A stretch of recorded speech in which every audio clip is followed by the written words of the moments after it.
Great. Yeah, last talk. Thank you very much for inviting us, and thank you for sticking around for so long.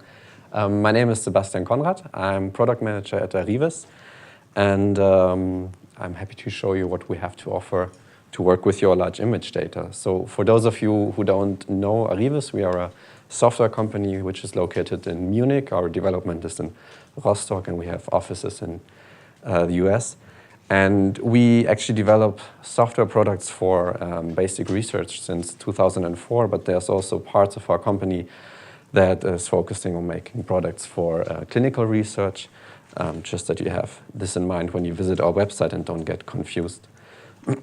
As I said, we do software for basic research, and also our customers are mainly from the academical field, like the Harvard University or Janelia Farm.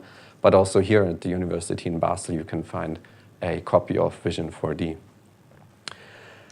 So what do we do at Arivis Imaging Science? And basically, our whole company is built around the topic that we are talking about today.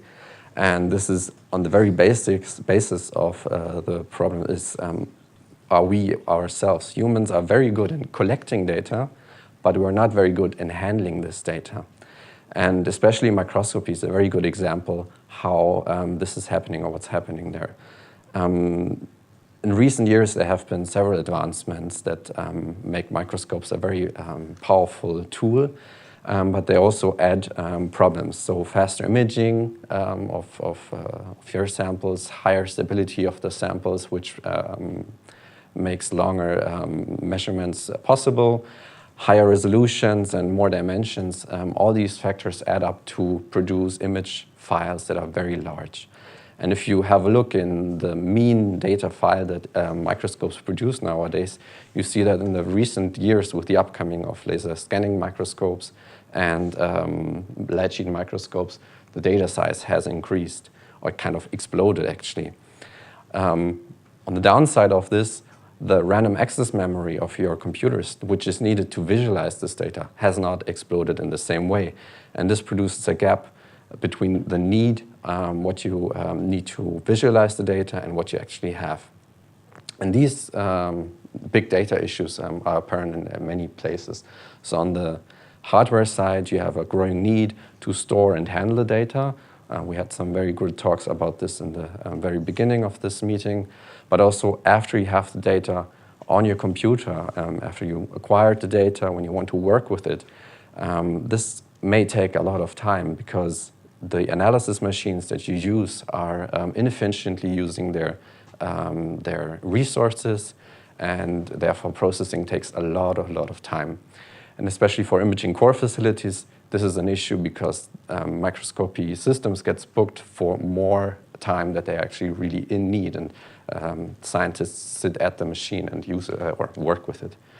On the user side, this is a very demotivating part. So imaging or scientists which are not imaging specialists are easily demotivated by a loading bar, or if you try to turn a sample on a screen and it doesn't do that instantly. Everything that takes a while is really demotivating for a user. And this, in the long run, also impairs what the output of the scientific input of the research is. So the one sentence that my colleague Maria always says is, and this is also the mantra for us, is if you as scientists take so much care to prepare your data, to work in your system, to sit at the microscope, to acquire the images, then the very last step, which is the image visualization and the image analysis, should not be a burden, but it should be fun. And this is what we are doing. And at the heart of it, how we are doing or how we are achieving this is something that we call image core technology. And this is all kind of not visible for the user. It's stored into our proprietary file format, the SIS format. And it's basically a technology or a file format which is redundancy-free, which uses the system resources very efficiently, which enables very fast reading and writing speeds. And especially for Vision 4D, which is our desktop program, this translates to very fast visualization and segmentations and parallelization of tasks and everything that you change when you have your sample on the screen is instantly seen on the computer. I myself do, well, I have several samples a week that I work on, around several hundreds of gigabytes, and I do this on his machine here, on this laptop. I don't have a fancy computer at home. This is what I'm working with big image data. So to introduce you to Vision 4D, Vision 4D is our desktop software. It's a modular system, so we have a visualization module, an analysis package, and some more packages. But the very thing where Arivis Vision 4D shines is the visualization. It's very fast. When you open an image, it's instantly there. You can fuse volumes, you can change the opacity, the appearance of the volume. Everything is very versatile, very fast. You can stitch if your microscope produces tiled images. And of course, basic stuff like drift or bleach correction is also included in our software. When you have your image open in Vision 4D, everything you do there is interactive, as I say. So every changement of colors, every rendering change that you do is very fast. We have a history function built in, so everything you do can be redone or undone. And you have also the possibility to bookmark certain positions and certain visualizations to revisit them afterwards. And of course, things such as clipping and sectional planes, projections are there. And you also have the possibility to open your file in several windows, 2, 3, 4 windows, and link all those views together, choose different visualization views in these windows, and then see your sample at the same time from different angles. And of course, you want to produce something that you can publish. Screenshots, videos, renderings can be produced in high resolution at any time. As I said, we also do not focus on visualizing your image. We also want you to analyze your data, because in the end you want to have numbers and tables out of this. For this, we have a module which is called Analysis module, and this enables you to, on the one side, manually edit your data, but you can also use our step-by-step pipeline approach to do automated segmentation steps and segment your image to your needs.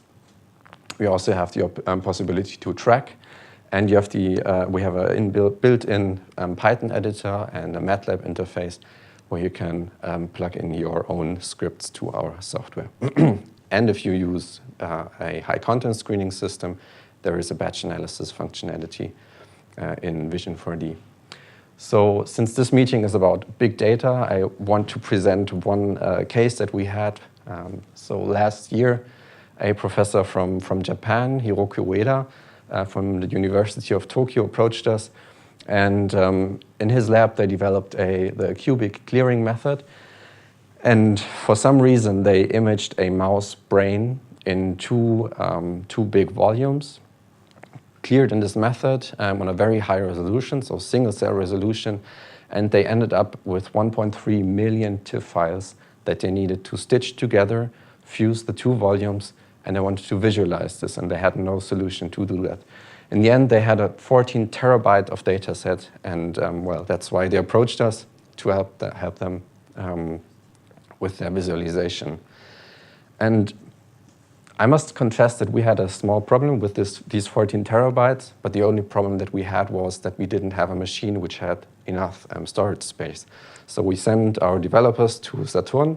They bought hard drives and built them in a machine. And yeah, what we did, we just took a while to get the data from Japan to our server. We imported everything on a kind of standard image processing machine, only the storage here is kind of increased. We stitched everything, we registered all those parts, and we rendered a movie. And through the whole time, Vision 4D was stable, we had no crash, we could interactively turn the sample and look at it. And that's why I can present you today this video. So this is the brain. It's only turning, but that's the data set, 14 terabytes mouse brain. And yeah, this is open for analysis, so you can dive in there and see, look at all the cells. Sadly, it's only a nuclear stain, so you don't see any interconnectivity in the end.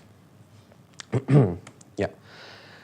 As Urs in the morning already said, 80% of users of large image data want to look at their data only, so they want to visualize everything. And this started as a visualization project some time ago, this program which we call Arivis in VR, but it's becoming more than that. And what in VR is basically large image data going virtual reality. So it is a program that enables you to use your data, your raw data, put it into a system and visualize it in virtual reality. So you can walk into your sample, you can walk into the 14 terabyte mouse brain, look at all the single cells, and yeah, enjoy your data set at the first. But why do we do this? So I guess everyone agrees we grew up in a three-dimensional world, and we as humans are used to interacting with these objects. And as I said several slides before, we spend so much time to make three-dimensional data, to acquire this data, to analyze this data. But at the very end step, we kind of, well, flatten it to a 2D screen. And this 2D screen does not completely transform all the information that you have in a 3D sample to the viewer. So that's why we are simulating a physical presence of your image data that you can interact with. And this is also very important if you're very in close proximity to your data, if your data comes into your so-called peripersonal space. This has been shown to improve the way you look at the data, the way how you can perceive relational sizes within your sample. And again, it's very interactive, it's engaging, and that's what makes it interesting, and it makes a good visualization tool. I want to stress this one more time. Virtual reality is known as something that we do in games, or that we have in games. And in games, every three-dimensional virtual reality representation is a surface, and it's a surface only. What we do not produce surfaces in microscopy data, so we have, there's more information behind that. And InVR is working with surfaces, but only if you look at segmentations. The data that you put in there is your raw data, so all the intensity data that you have in there is still available, and is still available for analysis. So what can you do with it? So as I said, you can immerse yourself in your data set. The rendering technique that we use is direct volume rendering, comparable to what we have in Vision 4D. For visualization, you're able to do clippings. You have normal plane clipping tools, but we also introduced spherical clipping tools or orthoslicer clipping tools. You can save points of interest so that if you have a view that is interesting for you, you can save that and hand it over to your colleague, and he can have a look at it.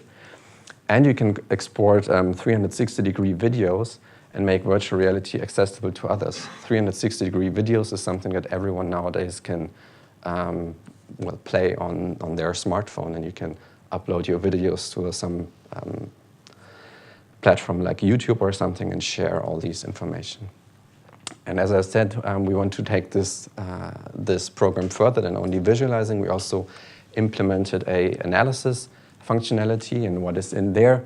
What you can do is you can import segmentations that you did in a different program, let's say Arivis Vision 4D, and look at them in virtual reality. But you can also create de novo segments, and in virtual reality, you can count, you can classify structures in virtual reality, and you for sure can export all these information that you made there and extract them wherever you want them. And as the last thing, because I only talk about it, and virtual reality is actually something that you can or should experience yourself, and I encourage you, whenever you see us on a show, visit us. We usually have the virtual reality system with us, but for now I only show you what we have implemented in the analysis part of Arivis in VR, and how you can think of how this looks like. So as I said, you're able to carry over segmentations that you made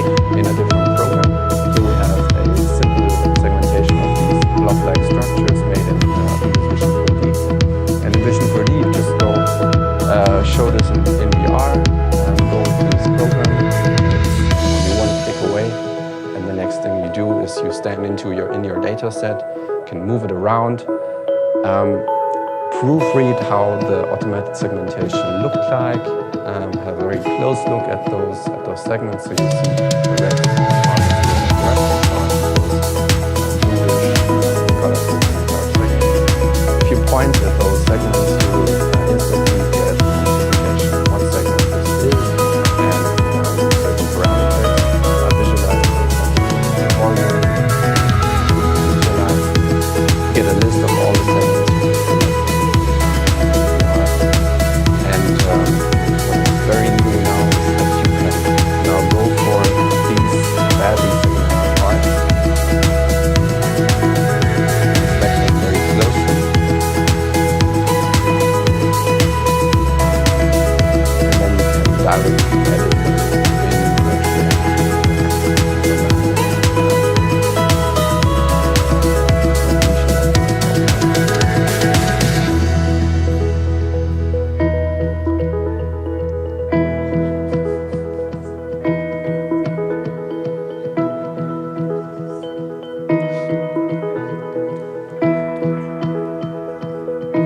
Also, for those who are skeptical about me being there, just try it. It's also fun, even if it's not for you yourself. It's fun. Try it and judge yourself if you have it in your hands. Okay, and for this, I want to thank you.